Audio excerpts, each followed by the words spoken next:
What is going on, MVP podcast listeners and Agency Intelligence Network listeners? I am joined by the Fab Five, is what we're going to call them. It was almost like it was self-named when I got the calendar invite that someone had booked a podcast with us or with me, and it was the Fab Five. So we've got GloveBox Gurus, Fab Five girls with us today, and I cannot tell you how excited I've been since I met every single one of you except for Chelsea, which we'll get to that here in a minute. We'll let her give her 2 cents and see if she's a part of this Fab Five. I'm just kidding. You're automatically included, but I haven't met you yet, and there will be a time that I do. But when I met these girls all back, when was that? January? Back in January in Denver, Colorado for the One City World Tour Conference. Man, they were just so inviting. They knew their stuff. They mingled and talked. And I mean, to be honest with you, probably the best networkers I've seen. So I commend you all for that and keep up all of the great work. Since I told these girls I was going to mess up their whole entire names, I'm going to go around and start this the right way and have them do us one favor. I'm going to have them introduce themselves with their first and last name. Okay, so if you're listening to this, it's probably best to just go watch it. But we'll try our best to keep you tuned in this whole entire time with people's names. We're going to go first and last name. I need your where you're from and 2 fun facts about you or 2 things you like to do outside of work. Natasha, it's your floor. Floor is yours for a minute. Floor is mine. All right. So I'm Natasha Hansen, entrepreneurially. Everyone else in the entertainment space knows me as Natasha Pearl Hansen. So depending on what you're into, you can Google either. I am originally born and raised in Wisconsin, living in Chicago. Was out in LA for 10 years. I like to bounce around a lot. Hobbies would definitely be obviously telling jokes because I love it. Travel. And fun fact, I can play my nose. You can pick your nose? Play my nose. Oh, I thought she said pick. I'm not even going to lie. My face kind of got red. I'm like, did she just say pick her nose? Prove it. Maybe later. We'll see. Chelsea, the newbie to the Fab Five group here. What's up? Give us a little insight on who you are. Yeah. So I'm Chelsea Stewart. There's not a chance in hell that you would have butchered my name. The most generic name. Mitch, I was at One City World Tour's happy hour on the first night, but I was just there mingling and I had just started. Yeah. So there's that. 2 fun facts. Let's see. I coach Pilates and am a road cycling enthusiast. That's 2. We'll separate those into 2 buckets and we'll dive more deep. Okay, we'll count it this time. Next time, better come with more. Well, how about this? I too can pick my nose. Yes. What you got, Nicole? All right. Well, my name is Nicole Mirich. It's a fun last name. Get Mirich. I've gotten marriage before, interestingly, but Mirich, we kind of made it up a little bit. It used to be a longer Serbian last name, but we shortened it. And some stuff I like to do outside of work. I really like going to music festivals. I try and go to as many out of state as possible. And aside from that, I love skiing. That's my big Colorado born and raised. Gotta love skiing. It's a criteria. If you're from Colorado or even live there, you've got to be a skier. What do people? You look at people differently if they can't ski and live in Denver or live in Colorado. Oh yeah, I'm serving up their eviction notice straight to the Colorado government. If I don't see you driving a Subaru, have a Nalgene full of stickers, and wear Patagonia, you're out. You're gone. I love it. That's kind of funny. Danielle, you've been quiet. Hello. My name is Danielle Driscoll. Driscoll, like the fruit company. Just waiting for them to tell me I'm an heiress. Any day now. I am from Cleveland, Ohio. So another Ohioan, like Summer. We seem to find each other. I'm a huge sports fan. Yes, Cleveland sports. And Guardians now. Like what? They changed their name from the Indians to the Guardians. That's going to be so hard to get used to. I'm okay with it. I see the reasoning. I think it's kind of funny because if you kind of cover up the beginning of Guardians, it still looks like Indians. Yeah. So it's a little sneaky there, but yeah, for those of you who don't know, there are Guardian statues on a bridge in Cleveland. So that's where the idea came from, I'm assuming. That's where it came from. Yep. I think it was either going to be that, or I think people also liked the idea of spiders. We were the Cleveland Spiders before we were the Yeah, Indians. that But if no one that likes became if that spiders. was a thing, I would for sure stop watching Little 100%. baseball. Yeah, in general. I like Guardians better. So, couple fun facts. I'm a certified yoga instructor, not currently teaching, but it's one of the best things that I've ever done. And to this day, I'm still friends with that whole crew of people I went through training with. Love foreign languages and foreign cultures. And I'm a big foodie. A lot of my stories revolve around food and drinking. Hey, there's nothing wrong. I think that's just one part of being in the insurance industry in general. And Yep. then the fact that you just socially enjoy it makes it even worse, because then you drink more and then you eat more food. And next thing you know it, guys like me who don't really work out and do Pilates and all this exercise stuff, like every single one of you guys that do, I gotta watch what I eat. Because we don't live in Colorado. It's ingrained in us. You have to be active. I mean, yeah, you have the elevation change and everything. You guys have to like the hills. I walked down a hill somewhere near a mountain. I couldn't tell you where it's at, so please don't judge me. Down a hill. But literally, it was Tumbling. very. I almost fell. Like, I'm like, man, these are what people are running up and down. So like, there was guys running up and down the streets like that. I'm like, there's no way in hell I'm surviving, let alone not falling backwards and rolling down the hill. So, commend you guys for that. We're going to go down the same order one more time here on this next question, because I truly want to know, and I think this actually was a question we had some fan favorites out there wanted to ask, outside of, the insurance industry, because a lot of you don't come from an insurance background. I'm about 95% sure you don't. So if you do, just interrupt me and tell me I'm an idiot. But other than that, first off, why the insurance industry? Okay. And then 2, why GloveBox? Starting with you, Summer. What was it that just sparked your interest? 1, GloveBox probably being as attractive as it is, and we'll kind of dive into some of those key factors in a minute, but why the insurance industry and why GloveBox? We'll actually flip that to GloveBox, the insurance industry. So my background has always been sales. And more recently, startups. I really love the startup world. I love being able to contribute to everything across the board, and do a lot of problem solving in that space. And previous role was in biotech, a biotech startup, which was an awesome experience. And that naturally transitioned into another startup. I'll say I'm a glutton for punishment, because it's so much all at once, but I love it. I love the excitement of it, and the day to day and everything, completely changing and going 180 in a moment's notice, and you really get your hands in everything. And when I came across, Ryan reached out to me, obviously saw the extensive experience, and just reached out, and I was like, hey, this sounds like a great conversation to have. I'm always interested in learning something new and seeing what he has to say, and having some experience kind of third party in the insurance world. It really made sense, both from what the product was, what was lacking in the industry from my own experience as a consumer, and what the possibilities were at GloveBox. Again, with that experience, I knew what red flags to look for, and that just didn't exist. Sure. The team is putting everything together the right way, and it's hard to explain what that felt like to go, okay, I don't have to build this from scratch. I don't have to, wear every single hat coming in here, because they knew what it took to launch this and put those pieces in place, so that they were successful from day one. And that was a very scalable approach to it. So Absolutely. Long story short, wasn't trying for insurance, but I love the opportunity that exists with this platform in a space that desperately, desperately needs it.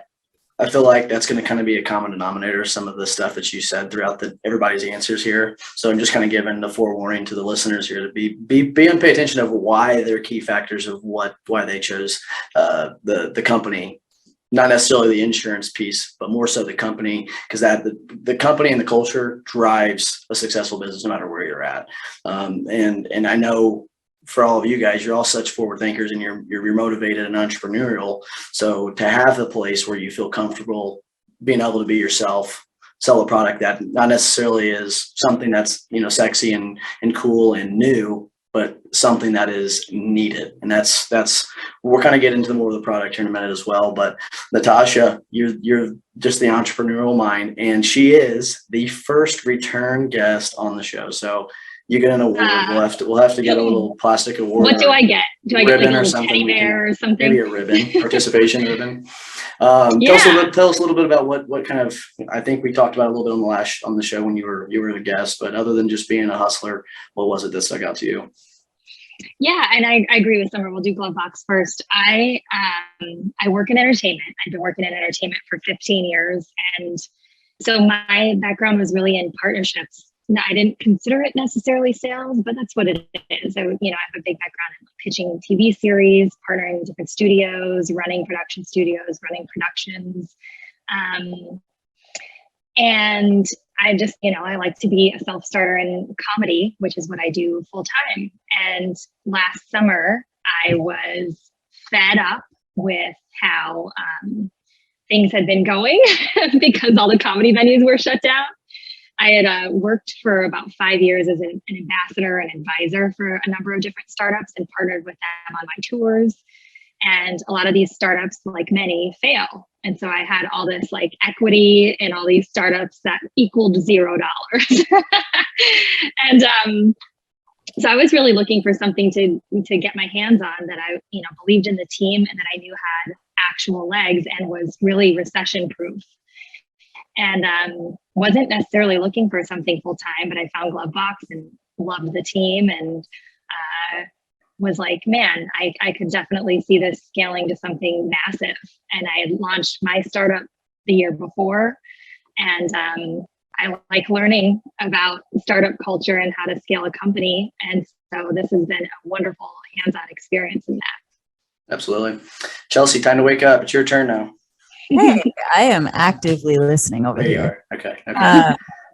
Yeah, so I actually came from the mortgage background. So I have a mortgage history and experience, and I wasn't looking to transition out of that, but I know Adam, and he was like, hey, I have a really cool opportunity, presented it to me, and was kind of like not looking to change or do anything, but if just like Natasha, I'm always open for new opportunities, something new. I love the hustle. I love the grind. I'm a workhorse. I will get up and work till I go to sleep. Be it good or bad. That's just what I like to do. And so that's definitely what drew me into a startup, because that's the mentality that you have to have. But yeah, when I first was like, okay, Adam, let me give this a quick glance once over. Literally the second I walked into GloveBox, it was so funny because they were all doing a happy hour and everyone was taking shots of tequila. I remember that. So I was like, okay, I'm a big vibe and a big culture person. And I immediately was like, this is tequila on the first day. This is my vibe. No, but it just has a very good foundation of, hey, we have something really cool here. I love tech. I love startups. I love being a part of something that's innovative and that has the potential to not only grow, but be scalable, and then not like what Natasha has experienced of having a $0 equity. That would be obviously not beneficial or great for any of us. So yeah, just like the other two gals, and like you mentioned, Mitch, it wasn't sorry to mention this to all your insurance people. It wasn't insurance that brought me into the door. It was the tech, the innovation, and the team. And just like what you were saying, I mean, that's what keeps people and that's what grows a company and that's what makes you successful. And I really, truly feel like we have, especially with these 5 gals here, something really cool and really innovative that is just can we curse? Oh, absolutely. I'm trying not to say the F word. Okay. But if it comes out, it comes out. But yeah, absolutely. Yeah, we're just here to shake shit up. Yeah. You're here. That's a phenomenal way to put it.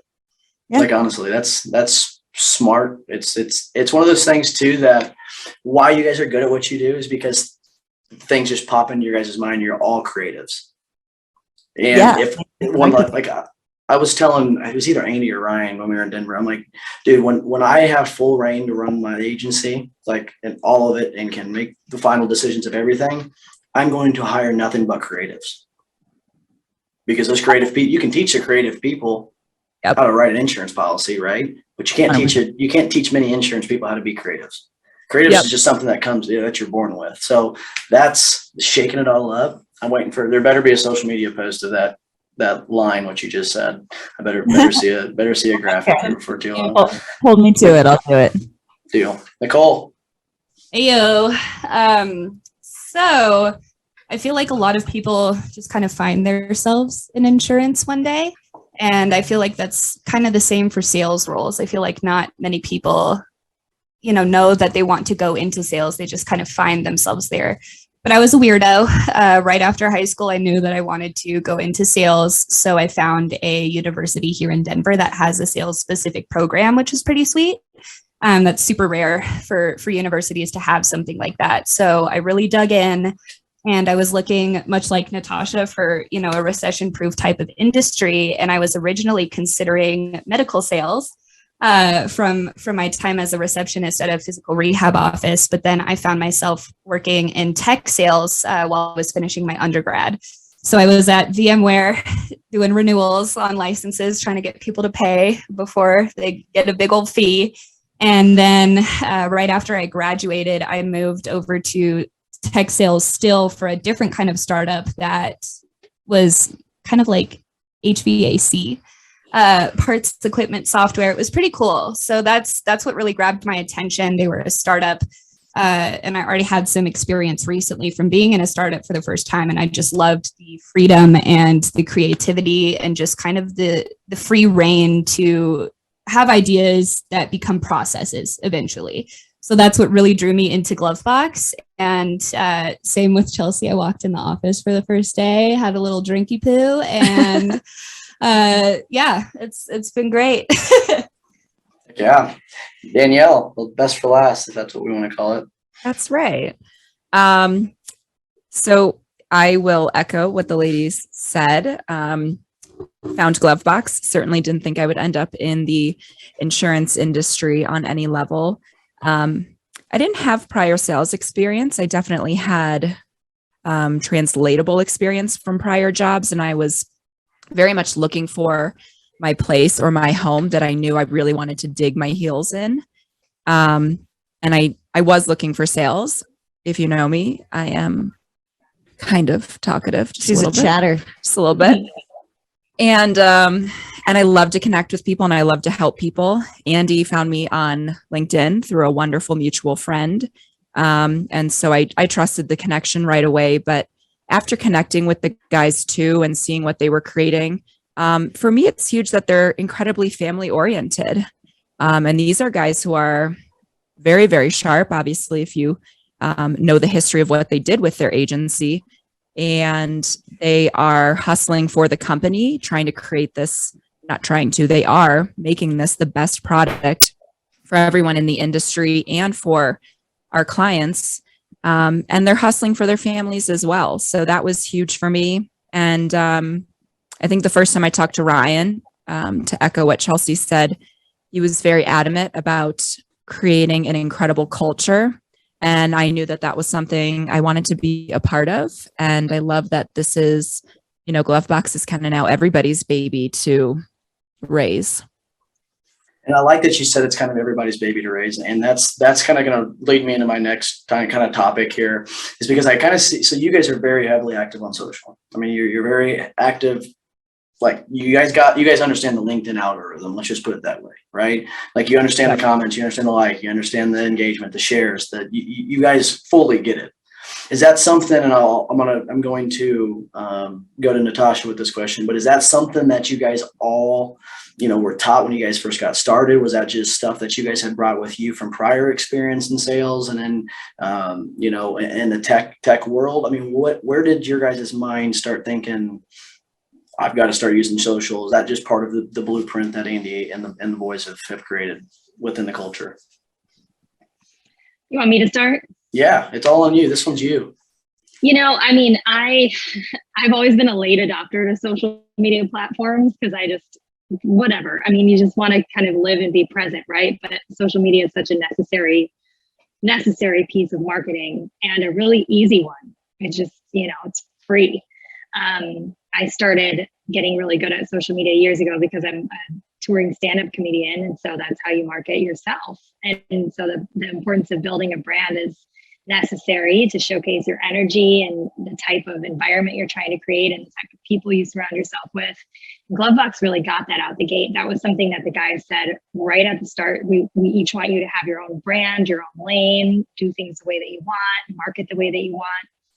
And I think that was really cool that they gave us the opportunity to just be ourselves. We don't have to show up to this space and pretend to be like this super, super polished everyday suit. We get to just be free and be ourselves and have our personalities and have people like us for that. And so I think they've done a really good job nailing or embodying the spirit of GloveBox and also giving the team their ability to just be free and be who they are. Well, I think too, when you said that, Ryan's like, I want you guys to brand yourselves.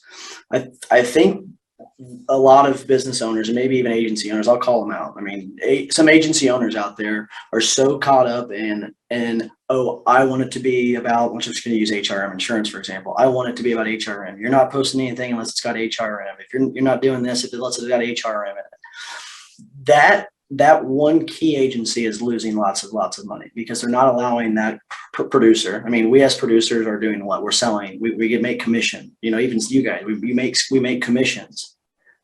Why do they get to tell me? If I'm the one making the money for me, myself, and the agency, why should I? Well, why do I need to abide by those strict laws and rules? Okay, well then go do a captive company. Because then they will tell you what to do, right? But I don't think that's for the independent market.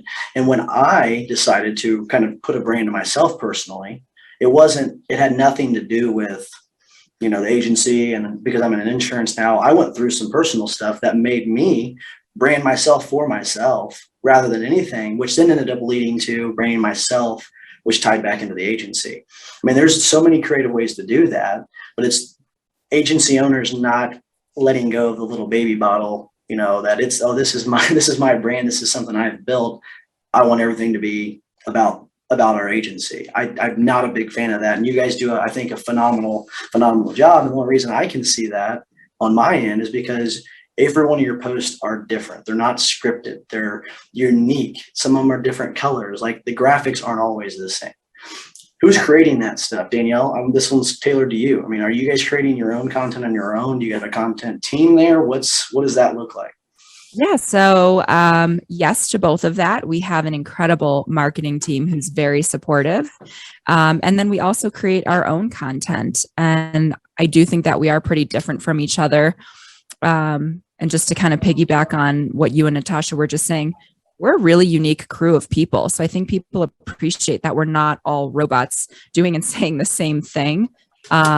If you pay attention at all to my LinkedIn, one of my posts that I do is an astronaut, and the astronaut does different things. And the title is just, what would you do with less service burden? And it's an astronaut golfing or, skiing or whatever. Sitting on the beach. And I will continue to do that until people tell me enough's enough. But yeah, Nicole has different marketing from me. She's super creative.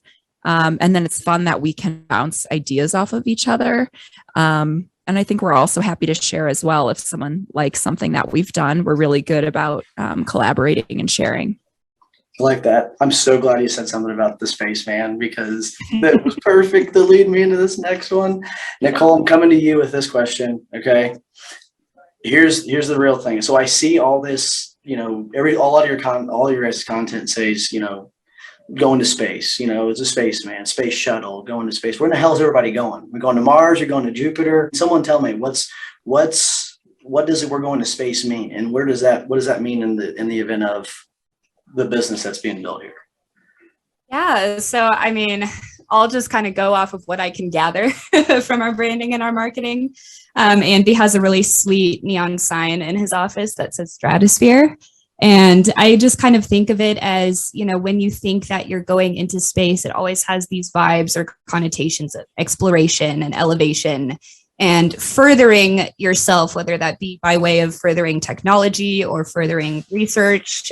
So I really think that that's perfect with what we do at GloveBox, because we're really acting as a catalyst. We're kind of getting these agencies on the rocket ship, as we call it, when we onboard them and give them their own CXP. And then it just shoots them into horizons that they didn't even know was possible for them, or at least it sped it up incredibly fast compared to what the alternative would be without using technology like this. Into the future. Yes. Yeah. Love it. Anybody else got a good What like do you kind think of when you think of rockets? you first? You go fast or you go up? Elon Musk, right? The richest Not man the in the first, that's not the first thing I think. Yeah, that's I not think the of the space shuttle. Yeah. Or a Buzz spaceship. Lightyear, right? Yes. Infinity and No, beyond. but I think of it too, like this company is just going to be a mega behemoth company. And so I think it's on its way there pretty quickly. And if Yeah. people heard the ideas that we hear bouncing around the office, such a buzz. This one, I guess I'm gonna let whoever starts talking first. This is yours, okay? Because I want someone to talk about the CXP and what the heck a CXP means, why we need a CXP, why you need to adopt it in your agencies now. What's a CXP? Yeah, I'll start us off. So you had mentioned earlier actually about us being creatives, and it all actually kind of ties together with it being an space themed, a tech forward, Elon Musk, all of that with the creatives and building our own brands. And then back to Mitch, what you were saying about their agencies where it's like everything that you have to do is branded to this agency. So CXP is a client experience platform. We're starting and creating something totally new. So to that point of your insurance agencies just having one modality that they want to stick to, it's like, let's get rid of that shit and let's make it innovative and new and fun. So what we're doing here is we're growing with the times. Everything is online. Everything is digital. Strap onto this rocket ship that we're going to launch you into the future that is tech, right? That is what we're doing. We're launching you forward. We are that catalyst that's going to not only allow you to grow your business to the stratosphere, but we are that modality, that platform that's unique, that's cool, that's fun, that's going to meet you where you're at and not be back in the times of like, oh, let's just stick to these super boring, these super bland, old carrier ways or old insurance ways, because let's actually circle it way back and go to none of us got into this industry because of insurance, right? Insurance is a dinosaur. Let's just call it what it is. So none of us got into insurance for that. We got into this because we saw that it was cool, that it was innovative. And that's what people want these days. They want something cool. They want something innovative. They want something that's going to be user friendly and easy to access and maneuver through. So here we come. Let's launch into that CXP. And it's basically the bottom line is, yes, it's a client experience platform, but it is a platform that you as an independent agency can not only put onto your website, but it allows for an app so that your clients can self-service. It decreases your service burden. I don't want to sound too salesy here because we'll all fall asleep. No, you're killing it. You're killing the elevator pitch here. We might have to turn this into an ad. Yeah, sponsored by.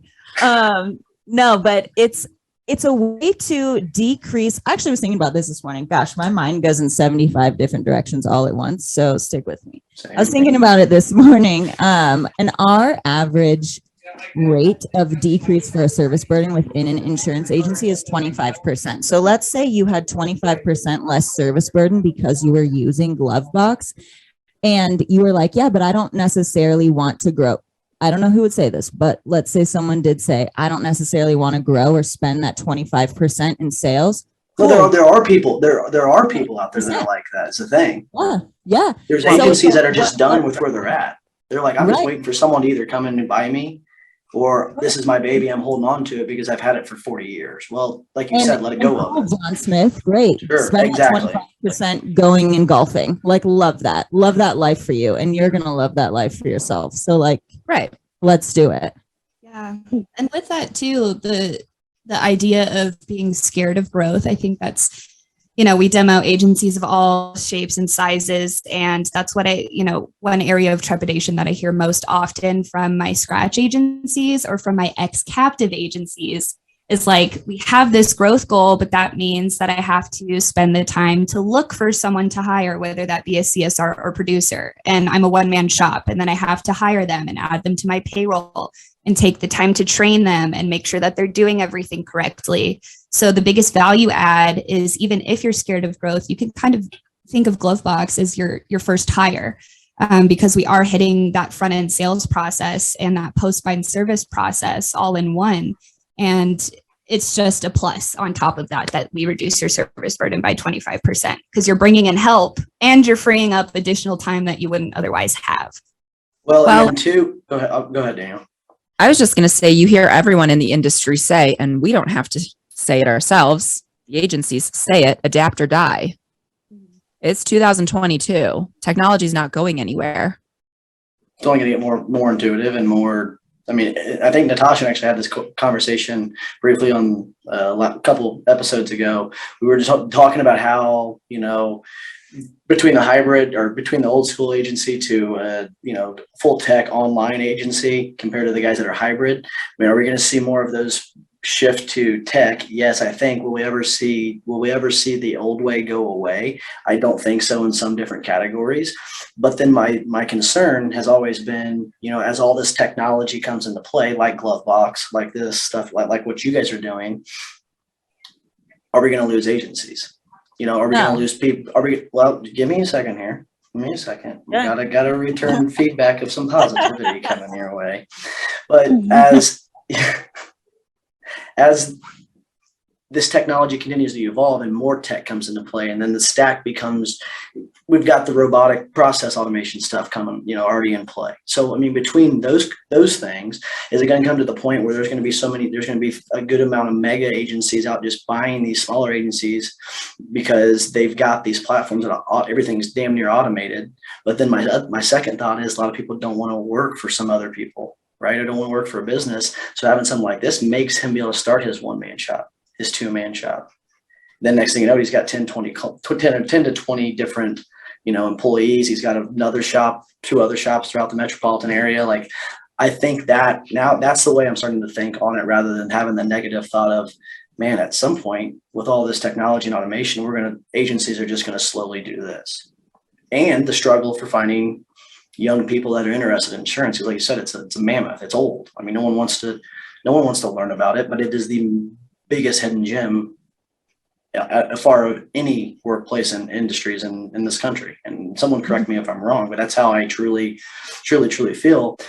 This one's going to be coming at you from like 3 or 4 different ways here, because it's going to kind of feed off of like your guys's newness to insurance. So if you're anything like I was, I wasn't a very big reader. I wasn't a one that liked to sit there and just bury myself in a book all day and learn about insurance. Like, I did terrible studying for my insurance exam, just to give you a heads up, like terms, all that. I mean, it just felt like my brain was about to explode. Going around the room, did each one of you, yes or no, struggle with insurance terminology when adapting to selling an insurance tech product to an insurance agency?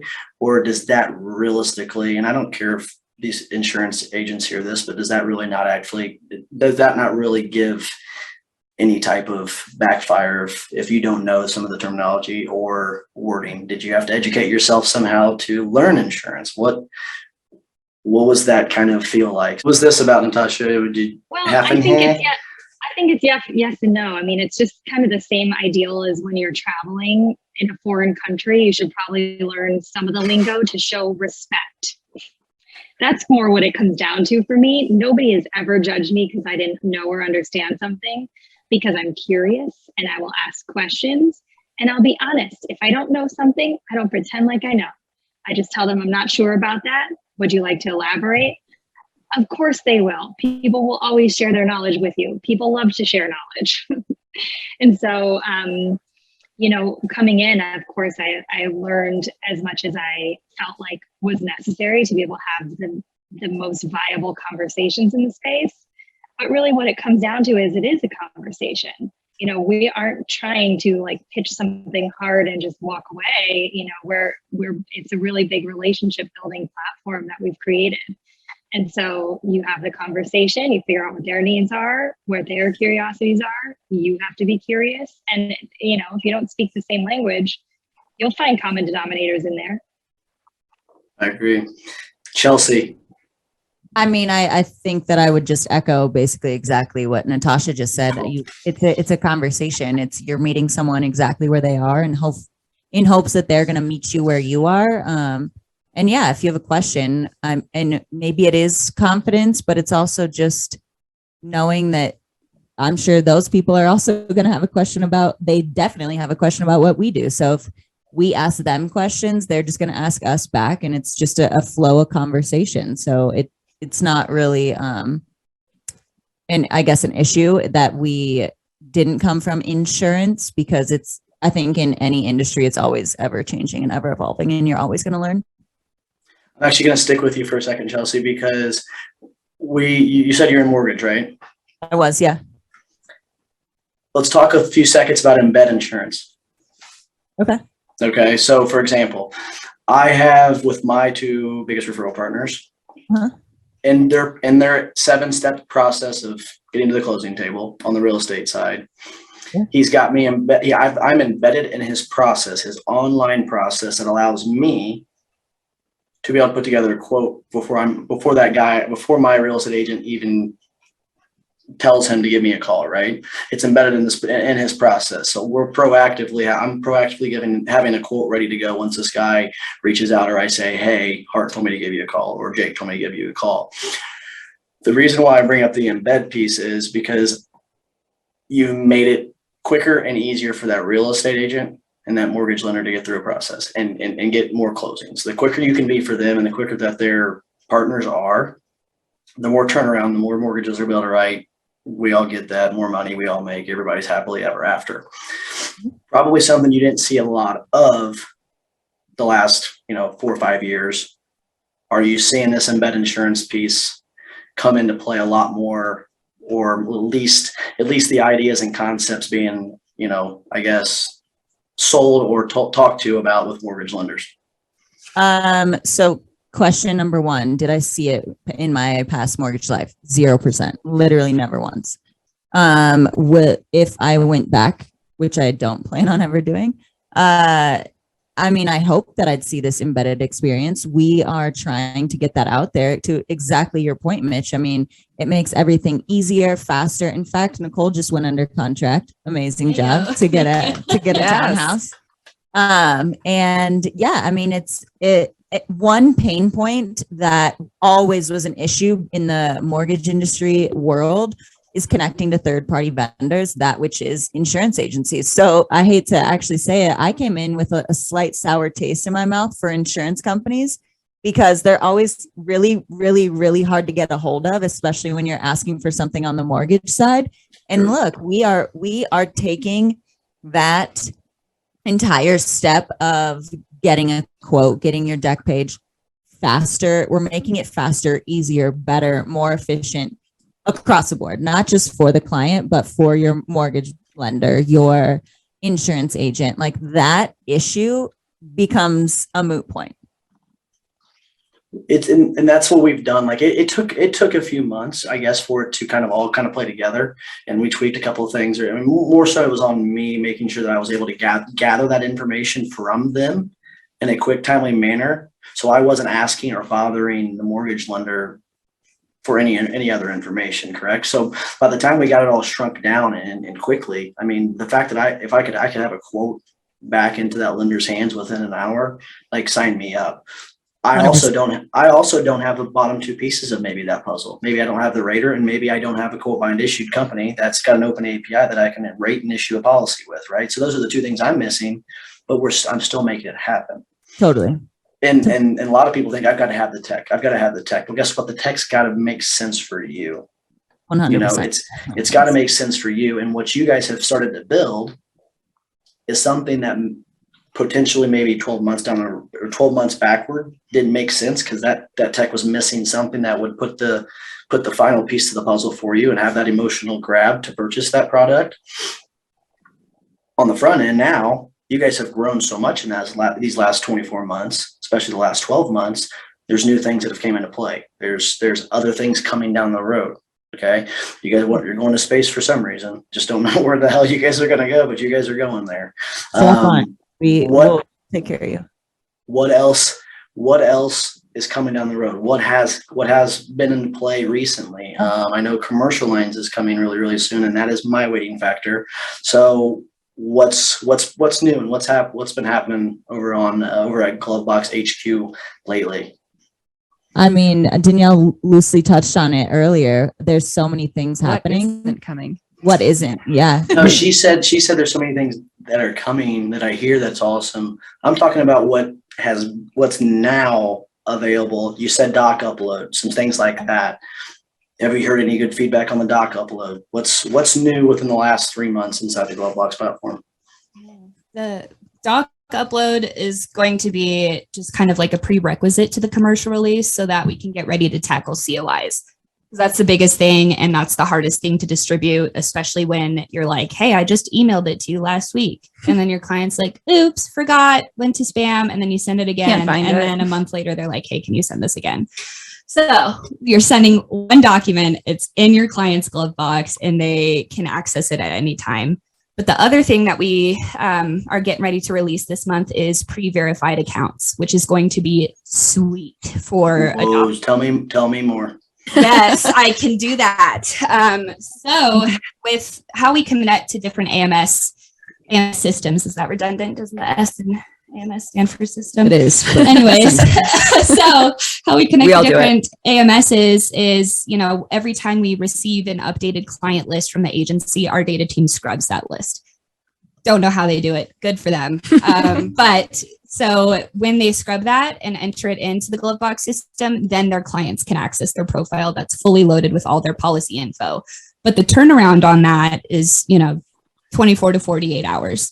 So with pre-verified accounts, that's a great way to let an agency welcome a client to their agency and have them adopt their platform the same exact day. And it's great for adoption because you're kind of cementing this expectation in your operations of like, hey, new client, welcome, download my app, log in. Awesome. I have 70% adoption. That's something that I think about a lot. It's like someone can go directly to Safeco site and quote. Someone could go because they have widgets you can put on your website and then go there and quote. That makes technology a little bit easier. That helps out when you're talking automation and processing and getting data, customers' data from here into a policy here as quickly as I possibly can. I mean, obviously we all know quickest way from A to B is a straight line. So how can I get information here into a quote ready to be bound policy there? And then on the back end, letting it be serviced on automation. That's when winning becomes done at a high level. That's when I think we start seeing more and more agencies pop up, those brick and mortar type style local agencies, the online presence. I mean, Amazon, the Amazons of the world, right? I mean, there's nobody competes with Amazon. The insurance of Amazon, I mean, I think that's coming very, very soon, to where you're going to be able to pick and choose what you want to buy, what the customer wants to buy on their. I mean, anything that we can do on our phones now on a shopping standpoint, I think we're going to be able to do that at a very, very high level on a insurance standpoint. It's very scary. It's very scary because there's going to be so many people who are really tech smart and know how to use the system, but then on the back end, the coverage piece, the making sure that the coverage is the way it should be, or no, you can't blame the technology for putting 25,000 or 2550 liability limits. That you can't just blame the technology on that. You're the business, you're the one who put that into play. And if it fails, it fails, it's on you. So there's the pros and the cons. And yes, things are going to, just like life. I mean, you learn things and you fix it, you get them back, you get them better, you learn, you make it better, you continue to grow it, you go to space, you make a product like GloveBox that's absolutely helping agents all over the country. Your fearless leaders have done a great job. Your fearless leaders also speak highly of you guys, by the way. They love you guys and appreciate all your hard work. So I will put that in there. I do want to get something good on these guys though. and I know I was going to put a teaser at the beginning saying we were going to share our most and favorite story or embarrassing story of them. Some of you guys haven't worked with them long enough. Some of you work remotely, so that would have been a bad way to put it. But I do want to get your guys' input on 4 different items. And I know this, if you don't have an answer for it, it's okay. But I want your guys' true, honest opinions, because these are things that I wonder in my mind, what people think about these guys. All right. So sticking with our order, Summer.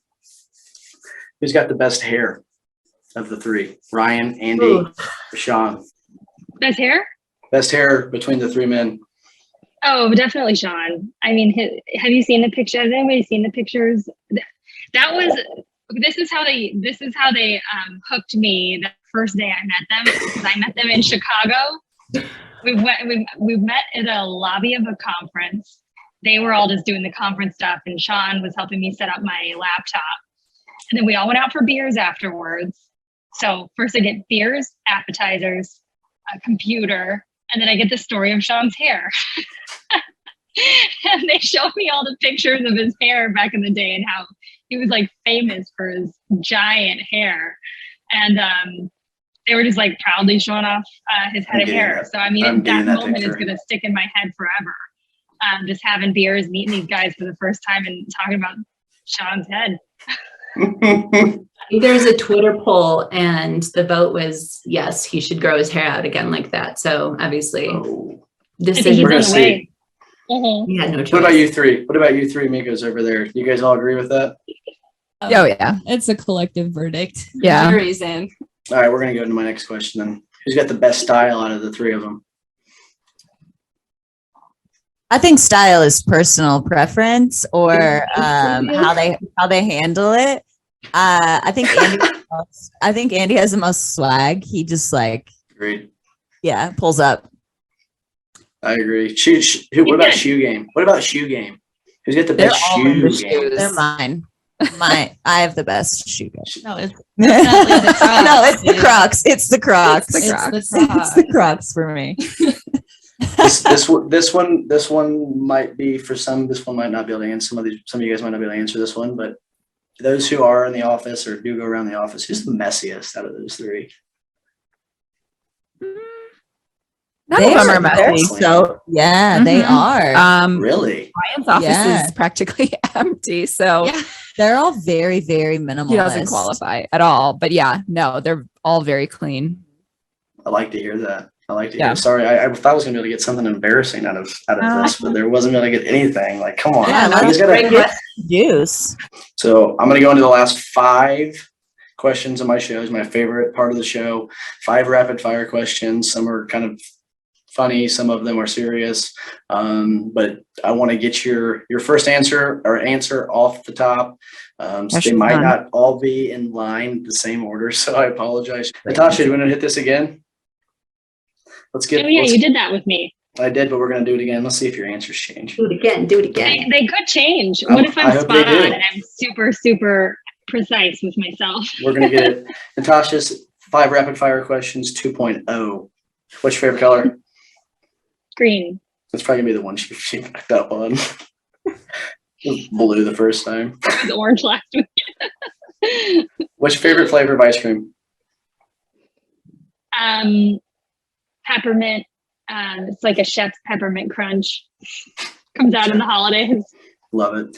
Visit anywhere in the world. Where would you go? Miss Vacationer. Japan. I've been wanting to go to Japan. Love that. That'd be fun. I have no idea what I said last time. Oh, I bet I said Halo Top last time for ice cream. You did. I think you did. Now that you say that, Mhm. sounds familiar. If you could spend 24 hours with anybody dead or alive, who would it be? Well, this definitely changed, I think.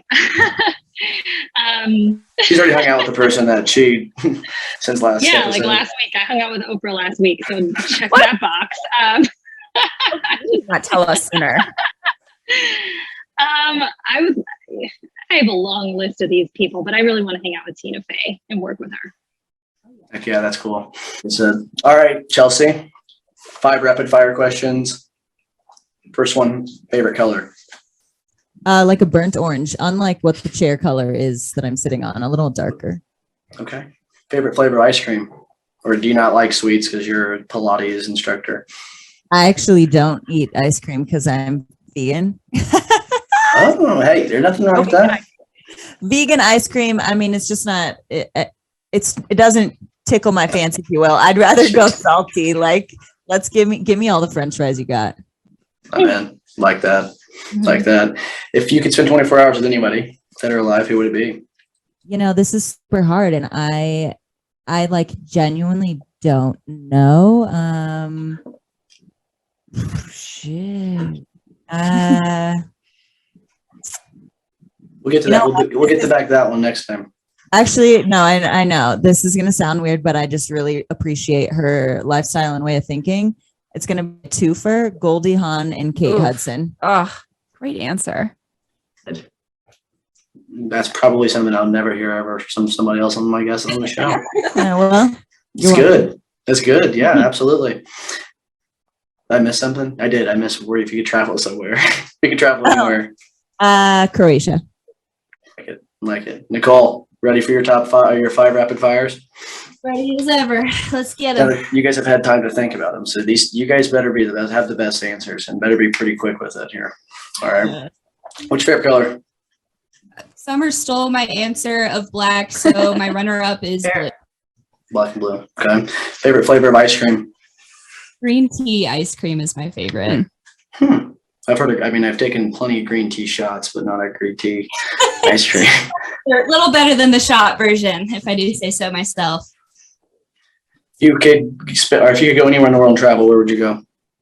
I definitely want to get to Iceland at some point. It's great. Gosh, that's a good one. Phenomenal. That's where that's on my bucket list for sure. Before it melts. Yeah. Well, we don't have to be sad right now about that. No, go. It's so cool. It's amazing. I have so much. Like, You could spend 24 hours with anybody in Iceland. You could take them with you. Who would you go spend 24 hours with? he better be paying for the trip. I would definitely spend my time with Robert Smith of The Cure. Like it. Heck yeah. All right, Miss Danielle. What's your favorite color? We were just talking about colors prior to this podcast, and everyone's like, "We love black," and I'm like, "I have the most colorful closet ever." Ironically, I'm wearing. And she's black. wearing white and black. It's very ironic. Honestly, this is like one of 2 black tops that I own. So I just, being an indecisive Libra, would like to cheat and say all the colors, truly. But if I had to pick, I'd probably go with the shades of purple, because I can't even tell you specifically theirs. So Hey, it's all right. We'll go with the shades of purple. What is your favorite flavor of ice cream? You don't like ice cream either. oh God, no. I have an incurable sweet tooth. I will go with peach southern biscuit from Jenny's. What's Jenny's? Ooh, Jenny's started in Columbus, Ohio. Couple locations in Cleveland, maybe more than that now at this point. They're all over the country, and they are also sold in grocery stores like Whole Foods. You see, I told you, get me on the foodie thing. Here you go. So check out Jenny's. The flavors are very unique, and they are incredible. Not sponsored. I'm going to have to make that happen. Yes. If you could visit anywhere in the world, where would you visit? I'm dying to go to Italy. I've got a lot that I'd like to cover there. If you could spend 24 hours with anybody, who would it be?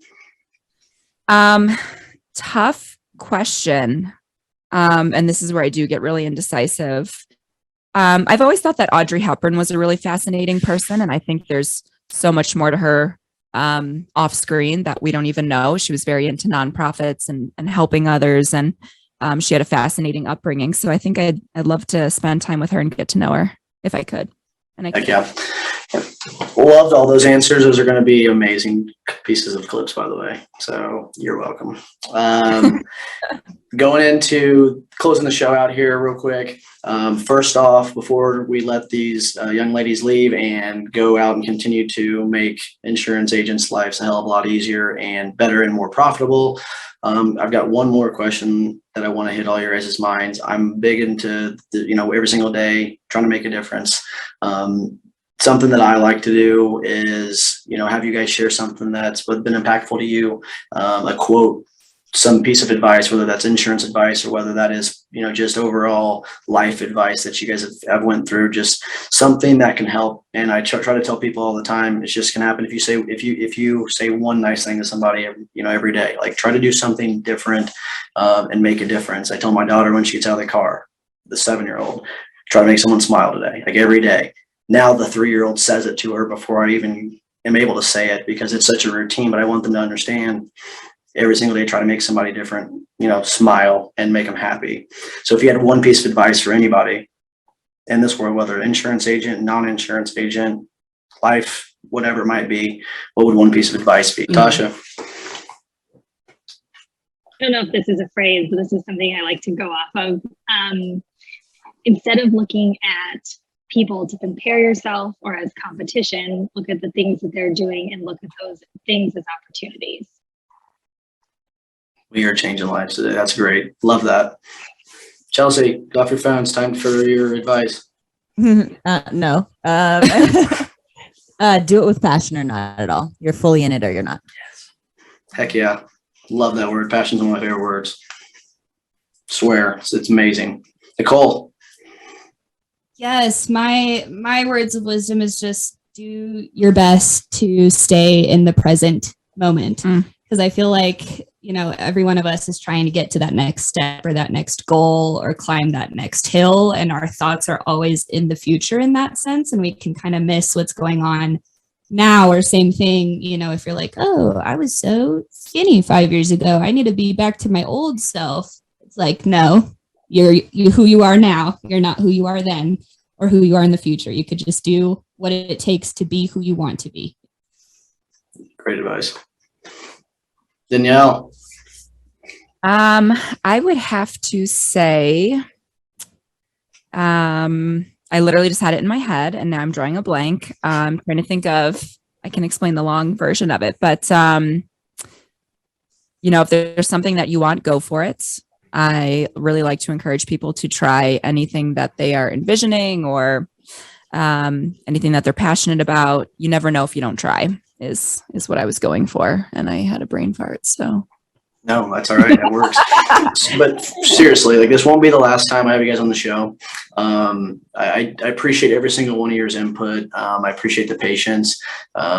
You guys are making a difference. You guys are, you're putting yourselves on a high standard with your platform. You're making yourself at the top. You're not letting anything get between that. You guys are all focused. You guys are passionate about what you're doing.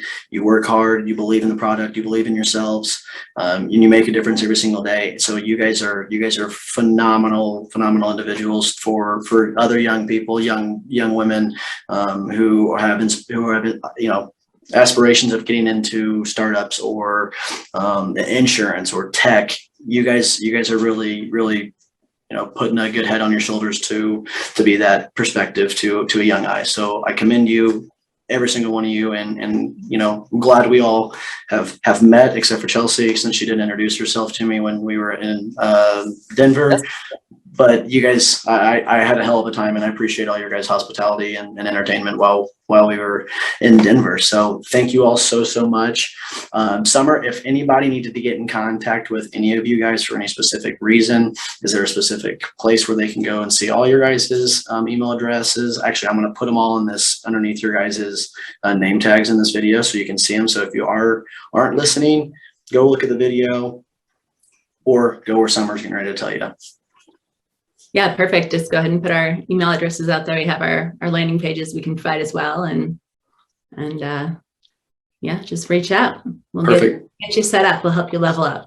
Well, look into the description and you'll find all that information, or just look them up on LinkedIn. They're killing it. So anything else that you want? Anybody got anything else before we pop off? When are we going dancing next? Oh, Yeah. That's a great question. When I come out next month. That's right. Ooh. Next month. might have to check into my calendar and ask my assistant. Yeah. Yep, I'm good. I'll be there. You just got back to me. I was trying to make Natasha laugh, and thinks she's this funny comedian. I'm waiting for her just to start roasting people. I just am. All right. Well, that is it for today. Appreciate everybody tuning in. Always remember to subscribe to the podcast. Go like and follow every single one of these ladies on LinkedIn and any other social media platform that they wish to accept or follow. If not, better luck next time. But for Mitch Gibson and the Fab Five of GloveBox, the Gurus, everybody have a great rest of your day, a good week, and always remember that you can make a difference. Take care, everybody.